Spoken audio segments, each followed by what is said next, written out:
በስመ አብ ወወልድ ወመንፈስ ቅዱስ አሐዱ አምላክ። ስንክሳር ናይ ዕለት 23 ግንቦት። በዛ ዕለት እዚኣ ቅዱስ ዮልዮስ ዓረፈ። ነዚ ቅዱስ እዚ መወለዱ ካብ ቤት ገብርኤል ካብ ደቂ እስራኤል ካብ ነገደ ይሁዳ እዩ።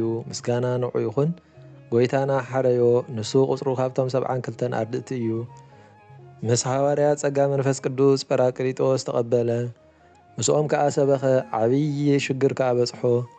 ብድሕሪዚ ሃዋርያት ኣብ ልዕሊኡ ኣእዳዎም ኣንቢሮም ኤጲስቆጶስ ሾምዎ። ክሰብኽ ከዓ ለኣኽዎ። ኣብ ብዙሕ ዓድታት ከዓ ሰበኸ። ብድሕሪዚ ከምቲ ኣብቲ ማሊ ዝተዘከረ ምስ እንድራኒቆስ ሃዋርያ ሰበኸ። እንድራኒቆስ ምስ ዓረፈ ዮልዮስ ገኒዙ ቀበሮ። ንእግዚአብሔር ከዓ ካብኡ ከይፈልዮ ለመኖ። ንጽባሒታ ድማ እዚ ቅዱስ ዮልዮስ ዓረፈ። እንሆ ሃዋርያ ጳውሎስ ድማ ኣብ ናይ ሮማ መወዳእታ መልእኽቱ ዘከሮም። ከምዚ እናበለ ንእንድራኒቆንን ንዩልያን ኣዝማደይ ሰላም በሉለይ ይብል።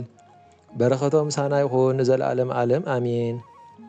ሰላም ለዮልዮስ እምቤተ ገብርኤል ልደቱ ዘተወክፈ ጸጋ መንፈስ ቅዱስ ጊዜ ርደቱ ለእንድራኒቆስ ረድእ ሳኒታ ዕረፍቱ እግዚአብሔር ኣግዓዞም ቅኒ ዓለም ዝንቱ በከመ ሰኣለ ኢይፍልጦ ሎቱ።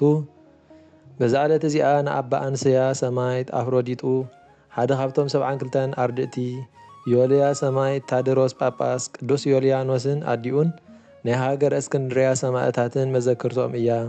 ከምኡውን መዘከርታ ማሕበር ኤስድሮስ ምስ ሰበይቱ ወዲ 2 ኣዋርሕ ወዳ ኣነ ምስ ኣዳይ ክርስቲያን እየ ኢሉ ዝተዛረበ ዲዮቅልጥያኖስ ከዓ ዝቐተሎም። በረኸቶም ሳና ይኹን ንዘለዓለም ዓለም ኣሜን።